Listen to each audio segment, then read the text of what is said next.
वो भैया पीछे दरवाजे पे इतनी गंदी लुक्स दे रहे थे।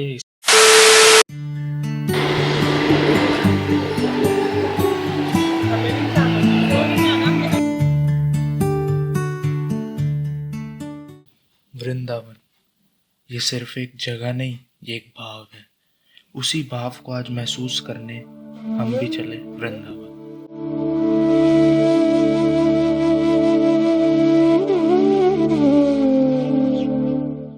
वृंदावन पहुंचते ही सबसे पहले हम पहुंचे अपने आश्रम और वहां जाके हमने किए श्री राधा कृष्ण जी के दर्शन।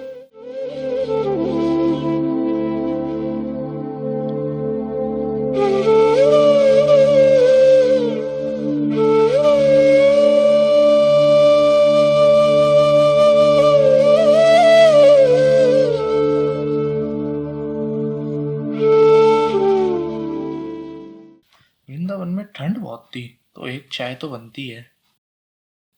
फिर हम चले श्री रंगनाथ जी के मंदिर।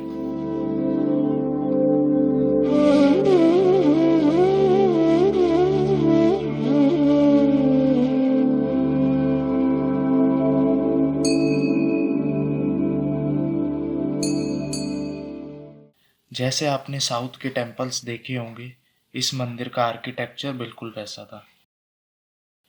ये जो आप देख रहे हैं, ये पालकी निकल रही है श्री कृष्ण और श्री गिरिराज जी की, जिसमें श्री कृष्ण ने गोवर्धन पर्वत को उठाया हुआ है।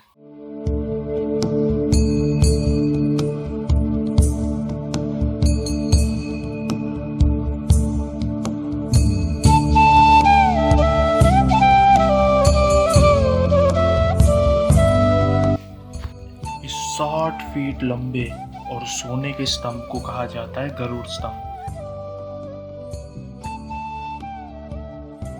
इस मंदिर में भगवान की कई प्रतिमाएं हैं और हर प्रतिमा की अपनी एक अलग कहानी है। अगर आप इन प्रतिमाओं के दर्शन करोगे तो थोड़ी देर के लिए इनमें खो ही जाओगे।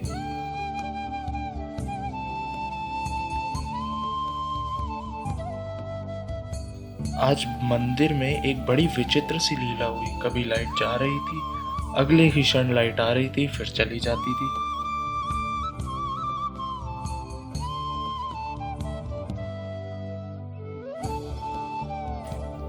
ये जो आप कमरा देख रहे हैं, इसके अंदर श्री नरसिंह भगवान की प्रतिमा है।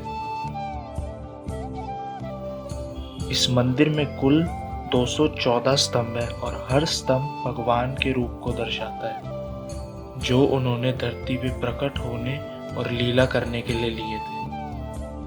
और ये जो आप पीछे बंद कमरे देख रहे हैं ना, कहा जाता है कि इसमें श्री कृष्ण का खजाना पड़ा हुआ है। ये है वैकुंठ द्वार। ये साल में सिर्फ 10 दिन के लिए खोला जाता है, वैकुंठ एकादशी के दौरान।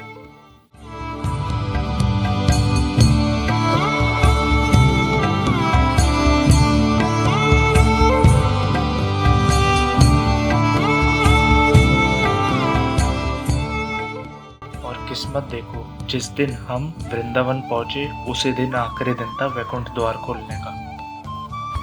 और इसी महोत्सव की खुशी में मंदिर को बहुत ही सुंदर तरह सजा रखा था।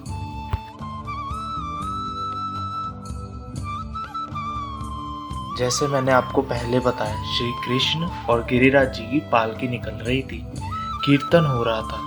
पालकी समाप्त होने के बाद भगवान की मूर्त को मंदिर में विराजमान किया जाएगा। लोग गा रहे थे, आनंद ले रहे थे, बहुत मजा आ रहा था।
घाट पे वो लीला हुई थी जिसमें सारे ग्वाले श्री कृष्ण को कह रहे थे कि हमें भी अपने साथ वैकुंठ धाम ले चलो। वो बहुत ही प्यारी कथा है, फिर कभी बताऊंगा। इस्कॉन टेम्पल, कुछ लोग इसे अंग्रेजों का मंदिर भी कहते हैं। ये है श्री कृष्ण बलराम इस्कॉन टेम्पल।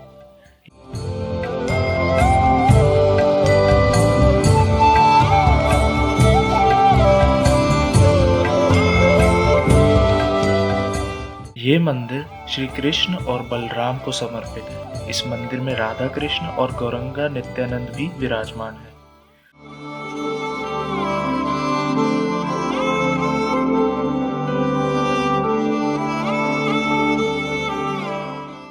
राधा कृष्ण की मूर्ति में श्री कृष्ण अपनी गोपियों के साथ विराजमान है।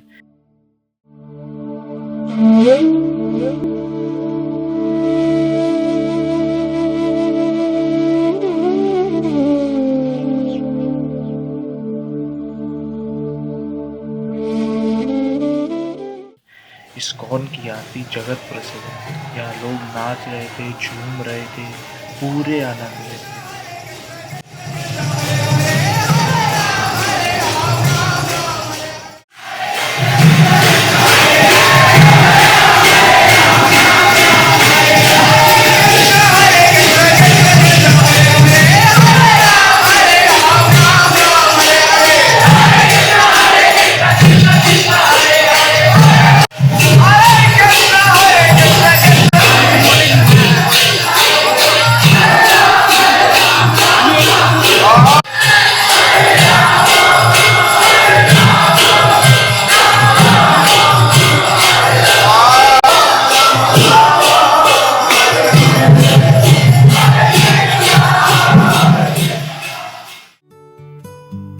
मंदिर से दर्शन करके हम खाना खा के अपने आश्रम आ जाते हैं। अब आप लोगों से मिलते हैं कल। राधे राधे। धुंध हटने के बाद फर्श ऐसा हो गया था कि जैसे किसी ने पानी गिराया हो। आश्रम का खाना है सात्विक, सिंपल और स्वाद। राधे राधे दोस्तों। मैं तुम्हें थोड़ा लग रहा हूँ। अरे क्या मजा आता है यार, ये करने में बहुत मजा आता है। तो अभी हमने खाना खा लिया अपने आश्रम में, वो खा ली, और अब हम जा रहे हैं बांके बिहारी मंदिर या राधा वल्लभ जी के मंदिर दर्शन करने। वही मिलते हैं।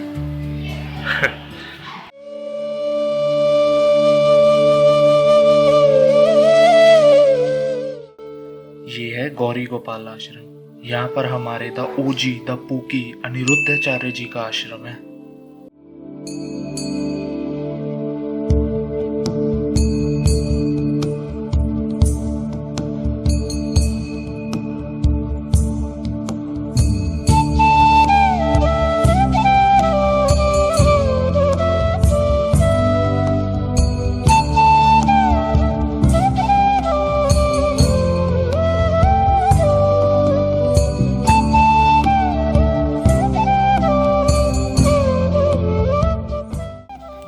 यहाँ पर बाबा जी बैठते हैं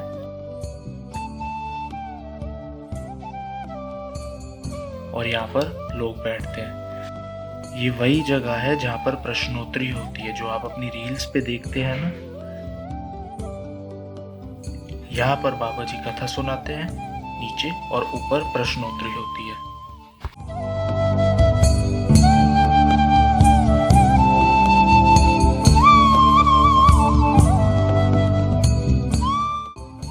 ऐसा कहा जाता है कि आज से 250 साल पहले स्नेहीलाल गोस्वामी, जो बांके बिहारी जी के मंदिर में सेवा करते थे, एक दिन उन्हें अपनी संतान की कामना जो बांके बिहारी जी के जैसी हो, तो उसी रात श्री कृष्ण उनके सपने में आके उन्हें एक सुनहली रंग की गाय ढूंढने को बोलते हैं गौशाला में।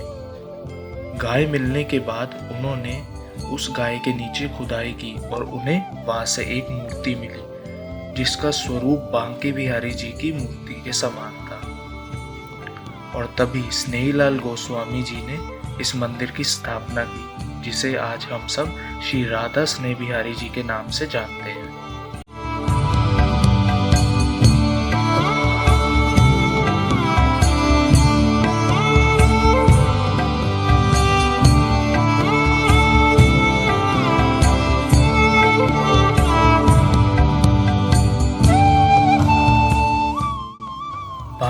का मतलब होता है बैंड्स और बिहारी का मतलब है इंजॉयर।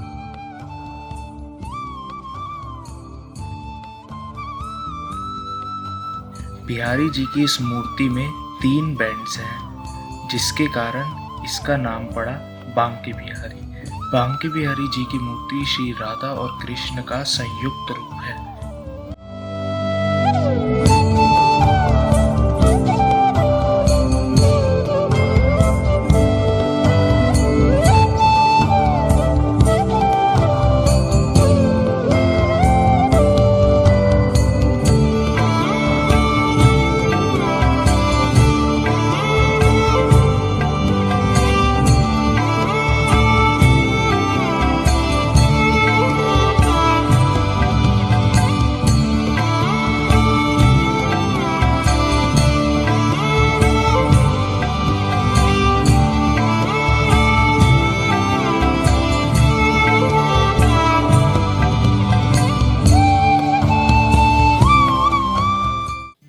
सोच रहा हूँ क्या खाऊं। छोड़ो यार, वृंदावन की कचौड़ी टिक्की और लस्सी से बेहतर कुछ है क्या।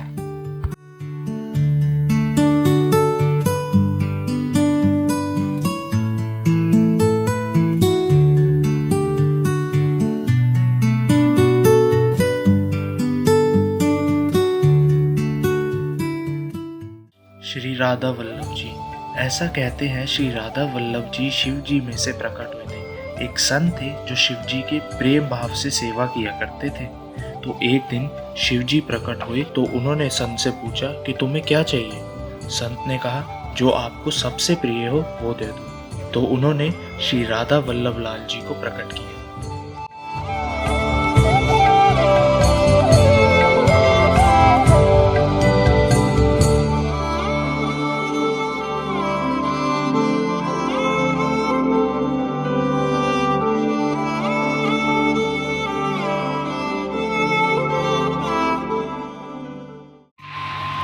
तो दोस्तों दोपहर का टाइम हो गया, हम घर आ गए तो आश्रम, और ये मम्मी की है। दोपहर हो गई है, देखते हैं क्या करना है, रात को क्या करेंगे और आपको भी जरूर दिखाएंगे। तो मिलते हैं रात को शाम। देखो कौन मिला फिर आज हमें। आज प्रश्नोत्तरी हो नहीं रही थी, इसलिए हम गुरुजी से कुछ सवाल नहीं पूछ पाए। राधा श्याम सुंदर टेम्पल। इस मंदिर में शूटिंग बिल्कुल मना थी, पर इस मंदिर में श्री राधा श्याम सुंदर की मूर्ति बहुत ही सुंदर थी। ऐसा कहा जाता है कि राधा श्याम सुंदर साक्षात श्री राधा रानी के हृदय में से प्रकट हुई थे। ये जिस मंदिर में हम अब आए हैं, ऐसा कहा जाता है कि इस मंदिर की 4 परिक्रमा गोवर्धन पर्वत की पूरी परिक्रमा के समान है। ये मंदिर इस्कॉन से संबंधित है और हमने भी इस मंदिर की परिक्रमा लगाई।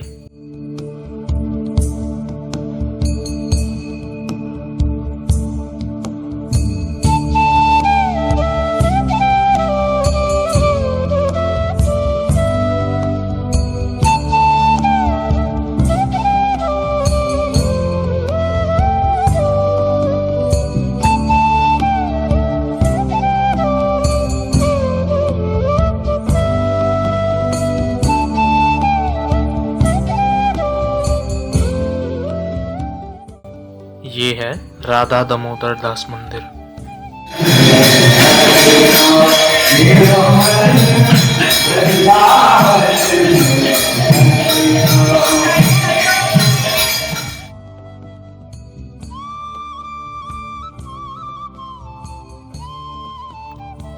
राधा रमन मंदिर।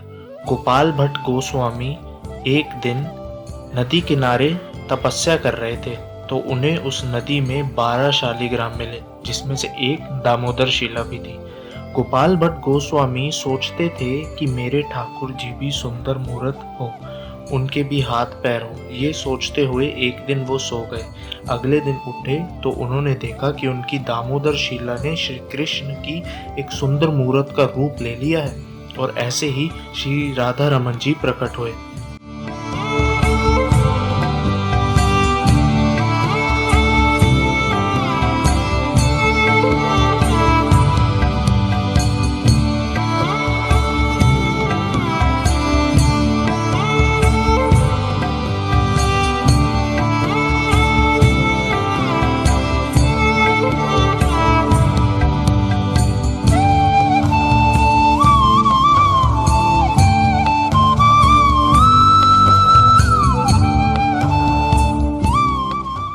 ये वो जगह है जहाँ पर श्री राधा रमन जी प्रकट हुए थे। सोचा एक बढ़िया शॉट लूंगा, पर वो भैया पीछे दरवाजे पे इतनी गंदी लुक्स दे रहे थे, इसका मुझसे हुआ नहीं भाई।